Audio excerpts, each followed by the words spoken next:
قبلہ چوتھا سوال عرض کیے دیتا ہوں۔ یہ سوال ایک کلی اصول کی طرف نشاندہی کرتا ہے۔ سوال کچھ اس طریقے سے ہے کہ آج کے اس لبرل دور میں کس طرح اپنی زندگی میں دین کو امپلیمنٹ کریں۔ سارا مسئلہ تو یہی ہے۔ اب کس طرح امپلیمنٹ کریں یہ میں بتاؤں گا۔ امپلیمنٹ آپ کو کرنا ہے، نہیں کریں گے تو آپ کے لیے خیر دنیا اور خیر آخرت کے دروازے بند ہو جائیں گے۔ دین موجود ہے، دین قابل عمل ہے، دین مشکل نہیں ہے، دین دشوار نہیں ہے، دین سہل ہے، دین سراسا قانون رحمت الہی ہے، کتاب قرآن سراسر کتاب رحمت ہے، نبی رحمت ہے۔ آپ کو تھوڑی سی ایفرٹ کرنی ہے، جہاں غلط فہمیاں ہوں دور کریں، جو کنفیوژنز ہیں انہیں دور کریں، عمل کرنے کی کوشش کریں۔ عمل کے بغیر چارہ نہیں ہے، عمل کے بغیر رستگاری نہیں ہے، نہ اس دنیا میں نہ آخرت میں۔ اس لیے عمل ہے اس کا حل، عمل اور بس عمل۔ ماشاء اللہ، عمل کے بغیر چارہ نہیں، نہ اس دنیا میں نہ اس دنیا میں۔ قبلہ پانچواں سوال عرض کیے دیتا ہوں۔ کبھی کبھی ایسا بھی ہوتا ہے کہ جب ہم دین کی طرف جانے لگتے ہیں، مائل ہونے لگتے ہیں، تو آزمائشیں اتنی آ جاتی ہے کہ ہم دین سے دور ہونا شروع ہو جاتے ہیں۔ استغفر اللہ۔ اس میں کیسے اپنے آپ کو خدا کی طرف راغب کریں؟ آزمائش تو یہی ہے، یہ دنیا دار غفلت ہے۔ پہلی چیز، خود یہ دنیا دار غفلت ہے۔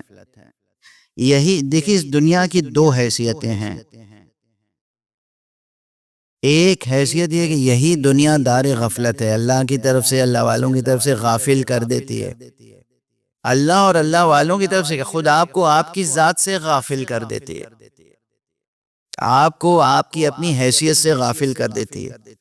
بالکل دور کی مثال لاؤں گا لیکن آپ کے نزدیک کی مثال ہے کہ آپ کو معلوم، مجھے معلوم ہے مثلا کہ میری ماہانہ آمدنی کتنی ہے۔ مثال یہاں سے، میری ماہانہ آمدنی کتنی ہے؟ فرض کر لیجئے کہ 1,00,000 روپیہ آمدنی ہے میری۔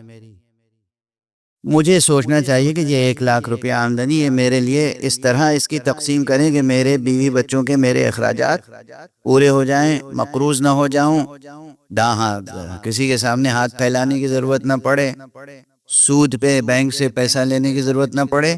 اسی کا نام ہے اقتصاد، اسی ہنر کا نام ہے اقتصاد، یعنی کم پونجی میں اپنی پوری ضرورتوں کو پورا کر لینا، یہ حسن تدبیر اقتصاد ہے۔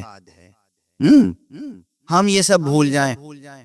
روزانہ ٹیلی ویژن پہ ایڈورٹیزمنٹس آ رہے ہیں، یہ کار لے لیجئے اور وہ صوفہ لے لیجئے اور یہ کارڈ لے لیجئے، اور وہ بینک کے کارڈ آتے ہیں کہ جناب پیسے جیب میں نہیں ہوں گے تب بھی آپ سامان خرید سکتے ہیں۔ آپ نے کارڈ لے لیا، لالچ میں، ہوس میں، یہ سب کیا ہو رہا ہے؟ آپ اپنی ذات سے اور اپنی حیثیت سے غافل ہو گئے، خود اپنی حیثیت بھول گئے، اور آپ کو دنیا نے غافل بنا دیا۔ آپ نے امریکن ایکسپریس کارڈ لے لیا اور کارڈ پر جا کے کار بھی خرید لی اور وہ صوفہ، وہ پوری دنیا بھر کی چیزیں، اور آپ لاکھوں روپے کے قرض میں ڈوب گئے جبکہ آپ کی آمدنی تھی 1,00,000 روپیہ۔ تو آپ اپنی ذات اور اپنی حیثیت سے غافل ہو گئے۔ غافل کس نے بنایا؟ دنیا کے ایڈورٹیزمنٹس نے۔ ٹھیک ہے نا؟ جب آپ اپنی ذات و اپنی حیثیت سے غافل ہو جاتے ہیں تو خدا سے غافل ہو جانا تو بہت آسان ہے۔ یہ دنیا اپنی اسی طرح کی جھوٹی چمک دمک دکھا کے انسان کو خدا اور خدا کے راستے سے غافل بناتی ہے۔